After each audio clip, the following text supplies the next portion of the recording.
রাজনীতির মাঠে হাজার কোটি টাকার প্রকল্প চালু করেছে বা ছেড়েছে এবং তারা বেছে বেছে বাংলাদেশের টকশোওয়ালা, যারা মিডিয়াতে এখন টকশো করে গরম করে, বুদ্ধিজীবী, কথিত অভিনেত্রী, সিনিয়র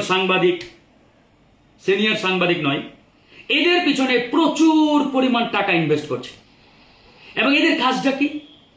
ইন্ডিয়া থেকে এদেরকে প্রেসক্রিপশন দেওয়া হয়েছে যে এদের কাজ জুলাই গণঅভ্যুত্থানকে বিতর্কিত করা, এবং এই জুলাই গণঅভ্যুত্থানকে যে যত বেশি বিতর্কিত করতে পারবে তার এই মাসোহারার পরিমাণ, মানে বেতন বা যে সম্মানই দেয় আওয়ামী লীগের ব্লক থেকে, এই পরিমাণটা দিনকে দিন বেড়েই চলবে। এবং আমরা দেখতেও পাচ্ছি তাই। আপনি সোশ্যাল মিডিয়ার দিকে তাকান, গণমাধ্যমের দিকে তাকান, দেখবেন রীতিমতো একটা প্রতিযোগিতা শুরু হয়েছে, কে কিভাবে কি পরিমাণে এই জুলাই গণঅভ্যুত্থানকে ছোট করতে পারে, খাটো করতে পারে, কটাক্ষ করতে পারে। আর এত সব দেখেও আমাদের সরকার কিংবা আইন শৃঙ্খলা বাহিনী যেন নির্বিকার, তারা কিছুই দেখতে পাচ্ছে না। আমি আজকে একজনের নাম শুধু আপনাদের সামনে দেখাবো ভিডিও সহ, তার নাম মোমেন মেহেদি। দেখেন, এই লোকটি অনবরত জুলাই গণঅভ্যুত্থানকে খাটো করে যাচ্ছেন এবং গতকালকে প্রেস ক্লাবে সে বিক্ষোভ মিছিল করেছে কালো জুলাই নামে। কালো জুলাই, চিন্তা করেন, মানে জুলাই গণঅভ্যুত্থান ছিল ব্ল্যাক জুলাই। নিশ্চয়ই আপনারা দেখতে পাচ্ছেন। এই ব্যক্তি গতকালকে বলেছেন যে জনাব তারেক রহমান নাকি বাংলাদেশের অবৈধ প্রধানমন্ত্রী, কারণ তিনি এই নির্বাচনকে অবৈধ বলেছেন। তাহলে এই নির্বাচন যদি অবৈধ হয়, সরকার অবৈধ, তারেক রহমান অবৈধ, মানে মাননীয় প্রধানমন্ত্রীকে অবৈধ প্রধানমন্ত্রী বলেছেন এই ব্যক্তিটি।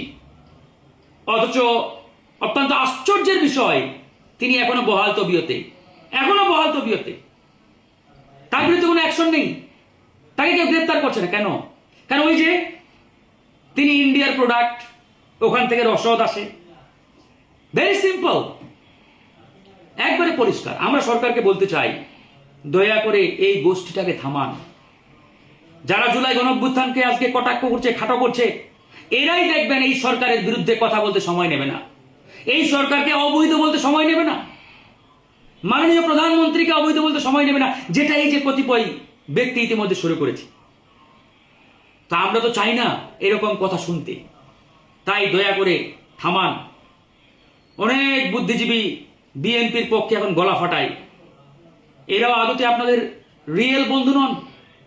সাময়িক সুবিধার জন্য ভোল পাল্টিয়ে হয়তো বিএনপি বলে জিকির তুলছে, বেলা শেষে দেখবেন এরা বিএনপির সবচাইতে বড় ক্ষতিটা করবে। এটাই বাস্তবতা। তাই বিএনপি সরকারের প্রতি আহ্বান আমাদের, দয়া করে এদেরকে থামান, স্টপ করেন। এদের পিছনে কারা ইনভেস্ট করছে? এরা কোটি টাকার গাড়িতে চলে অনেকেই। এই টাকা কোত্থেকে আসে? কারা দেয় সেই গাড়ির টাকা? তাদের বাড়ির টাকা। দুদককে একটু অনুসন্ধান করার নির্দেশ দেন। অনুরোধ জানায়েন না, নির্দেশ দেন। দুদককে আপনারা যখন অনুরোধ করেন আমাদের কষ্ট লাগে, আফসোস লাগে। নির্দেশ দেন, দেখেন সব বেরিয়ে আসবে কারা তাদের পিছনে কোটি কোটি টাকা লগ্নি করছে, ইনভেস্ট করছে, সব বেরিয়ে আসবে। তা আমরা চাই জনগণের সামনে সবকিছু উন্মুক্ত হোক, সরকার ভালোভাবে 5 বছর দেশটাকে চালাক, এটা আমাদের লক্ষ্য এবং টার্গেট।